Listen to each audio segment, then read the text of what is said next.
weird. It does like a little countdown. Okay, I've never used this software before, so this is new. I'm going to try and keep this very simple so that I hopefully don't have to do like a lot of editing or anything, because as you guys might remember from like forever ago when I used to make videos pretty regularly, I don't like doing editing. I am a lazy asshole when it comes to making content. Just kidding. Well, sort of. Mostly kidding. So obviously, I'm still not streaming. I'm still on hiatus, and that's because I'm a busy mama, and I'm studying for my DevOps certification. For those of you who don't know that already, it has been a hot minute since I made a video, and I decided that maybe I should make short little videos, like maybe like once or twice a week or something, and just like little videos, to kind of like just, you know, keep the ball rolling. No, that's not the right term. What do I want to say? I don't know, just to be doing something, if that makes any sense, other than studying and raising a child. She's adorable, by the way. So I decided, sitting here, stuffing diapers, hello, my child is cloth diapered, yes. I was like, you know what, I could make a quick video, answering a couple of these questions that I have on my Curious Cat. So that would be something I could do. So here I am, and I'm going to do that. So I have 2 questions in my inbox right now that I haven't already answered via text. So it looks like the first one is, what have you done lately that is worth remembering? I don't know if I overthink these questions, or if these questions are not thought out enough. I don't know how to answer that. Like, because what is, like, worth remembering is really subjective. Like, what I think is worth remembering may not be what you think is worth remembering. And I don't know if you're asking me, like, what have I done that I think is worth remembering? Or what have I done that you might think is worth remembering? So I'm going to answer it myself, because obviously I don't know what you think is worth remembering, because Anon has asked that question, and I don't know Anon, and ergo I cannot possibly fathom the depths of that person's mind. What have I done lately that is worth remembering? Honestly, let's be realistic, probably nothing. I am one person among a lot. And the reality is that I will probably be forgotten to the annals of time. And that is just reality. Moving on to a less depressing question. No, I'm just kidding. It's not actually depressing. Question 2. Have you ever lost friends due to your autism warping your perception of a conversation or making things more personal than they should be? So I'm going to make 2 assumptions here. I'm going to assume that the person who asked this is also autistic, and is wondering if I have a relatable experience or a similar experience. It's kind of weirdly phrased. I'm not entirely sure that I understand exactly what they are asking. Basically, I think what they're asking is, have you lost friends, basically to social flubs, making things more personal for me or more personal for them? I'm going to assume more personal for me. Like, do I take things too personally and I lose friends over it? Probably. I've probably done that. Not anytime recently. I used to be really sensitive to things. Like, I did. No, this is true. I used to, like, I couldn't take criticism, and like if somebody said something, it was like, oh, well, you know, I don't know. I just like overreacted to things. I was very insecure, which led to a lot of like, young me was very insecure, and so it was really easy to take things personally. And I don't really think that had anything to do with me being autistic, though. I think that was just me being young and insecure. Because I know that in high school I would get into trouble a lot with my friends because I would feel slighted. Funny story though, it was not paranoia. I didn't like feel slighted. I was being slighted. Turns out that like one of the people in high school that I would have considered one of my best friends actually hated me. High school's brutal, y'all. But I mean, I've definitely lost friends due to poor social interaction over the years with being autistic. A lot of that had to do with a combination of factors, though. I would say the primary factor would be that as someone who is autistic, the way I communicate can sometimes be different. I can have trouble conveying my meaning or properly expressing the emotion that I'm intending to express. And I really have gotten a lot better about it over the years. It's a skill. It's something you have to practice and work at. And that has been something that I have worked at a lot over the years. But when I was younger, it was definitely a much bigger problem, especially before I was diagnosed as autistic. And so I didn't know I was autistic. And I think being diagnosed lets you go, oh, that's why my brain does that. And it lets you kind of approach things differently. Knowledge is power, and it gives you tools in your repertoire to cope. But then I also at the same time do feel that people kind of need to meet you halfway. There is this interesting dichotomy that I have observed anecdotally, let me clarify that, in my own experiences where I see it happening on both sides and not I'm going to clarify this, not everybody does it. Far from everybody does it. It simply happens occasionally. You will see somebody who is autistic using it as an excuse not to try.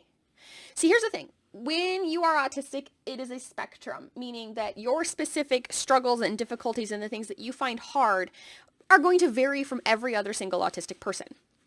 So I really hate when people come in, especially other autistic people come in and they're like, well, I'm autistic, so I don't have empathy. And I'm like, that's not how being autistic works. That's a sociopath. And being autistic, like actually one of the things for me is that I can sometimes be over empathetic. Like if one of my friends or someone that I care about is hurting, it hurts me. And sometimes that actually can get so overwhelming for me that I actually start to shut down because I can't process that like level of emotion. Not always, but sometimes. But it definitely does cause communication errors sometimes because I don't always correctly intuit body tone, body language and vocal tone. What are words? Body language and vocal tone. And I can misinterpret signs and signals from people. And the thing is, like, neurotypicals actually do this thing. And just to clarify, when I'm talking about autism and I use the term neurotypicals, I do mean non-autistic people, not just anybody with non-atypical thought processes. So I am including all other groups. To clarify, you can apply the term neurodivergent to more than just autistic people. But when I am specifically talking about autism, I'm using it as a catch-all term for non-autists. I know that's confusing. It's weird. What was I saying? Shit.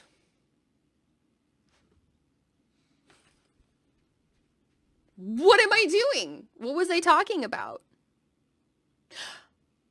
Oh, right. Interpreting vocal tone, body language, those kinds of things. Neurotypicals do this thing where when they are talking with you, there is two conversations happening. There is the verbal conversation and then there is the body language conversation. There is the eye contact, the tone of the voice. There is a subtler secondary conversation happening that supplements and intertwines with and is part of the verbal conversation.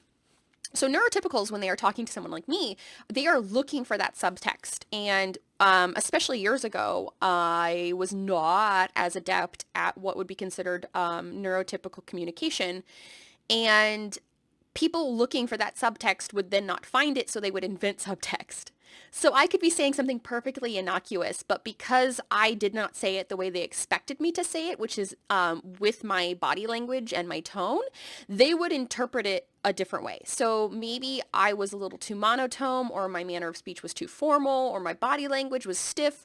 So I could be saying something very friendly, but because I'm not smiling and I'm not like, oh yeah, like because my body isn't moving, because especially when I was younger, I often interacted with people somewhat like this, and I did not use contractions, and my manner of speech was somewhat archaic because that's just the way that I was.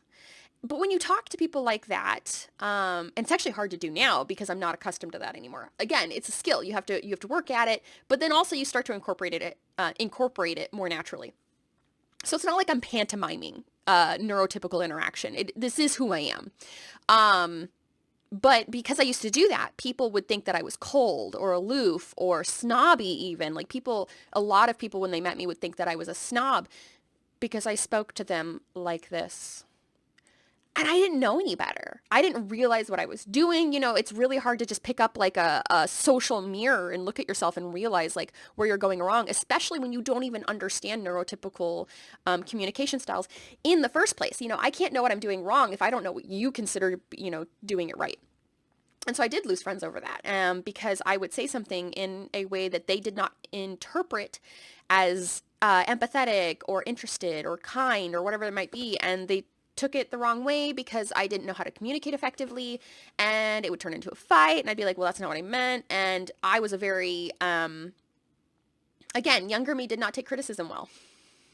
So if someone's like, well, you were being mean, and if I knew I wasn't being mean, my response wasn't like, whoa, hold on. I'm so sorry. Something seems to have gone wrong here. Can we talk about this and figure out where things have gone awry? My response was, well, fuck you then, which is not the way to go about that. But that's what I did. I don't know why, honestly. I don't know if maybe it was a combination of having been in that situation enough times that I stopped caring, or that I was frustrated, or that I felt like they should understand me. You know, like it's hard to really pin down exactly why that was the response that bubbled up in my brain. So I've definitely lost friends over differences in indie and NT communication styles. As for making things more personal than they should be, I definitely have done that in the past. I still do it from time to time, but not as much, honestly. I'm way more laid back these days, which is nice.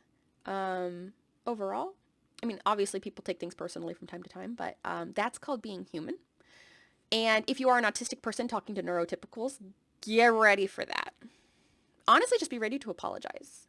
But like also, if you're a neurotypical person talking to an autistic person, try to keep an open mind and also apologize. I really think what it comes down to is just being empathetic to other people's self-expression and experiences, if that makes any sense at all. I hope it does.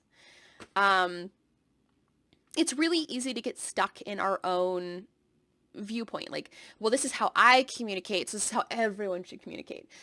That's not how it works. And I say this as somebody who used to do that. Like I'm saying this from the experience of my own mistakes, like the things that I have definitely done wrong. But I've also had like, let's see, I got formally diagnosed as autistic when I was 22, 23. I knew I was autistic from the time I was like 15 or 16 though. I figured it out. Actually, my friend figured it out and I did research on it. I was like, oh yeah, that's totally me. And so the later diagnosis was just a confirmation of what we already knew. But, so let's see, I'm going to be 32 this year, 15, 16, so like 7, yeah, I've had like, you know, closer to 20 years than 10, of experience trying to, well, actually that's not even fair because I didn't even start trying to get better at communication for a long time. I would say I have around a decade of practice. Like, again, it's something that you really do have to work at. And I think it is important. And, I think it's worth practicing. I think it's a skill it's a muscle worth flexing for everybody. Just in general, not just autistic people, but I mean everyone can be socially stunted and socially isolated for various reasons, good or bad, self-imposed or not. And so it's really worthwhile to take the time and energy to put a little effort into that. It'll make your life better. I know it made mine better anyway. All right, that was it. I just wanted to answer those 2 questions. I wanted to keep this video under 15 minutes. I think I'm succeeding because it says 13:31 down there. And I'm going to try and do these once or twice a week. So if you have questions for me or things that you would just even like to hear me talk about, like feel free to throw them at my face. Short, sweet, simple, doesn't take up too much of my day. I'm not even done folding diapers. What is happening? I'm going to go finish this. Yeah, because I got to get back to studying. Bye!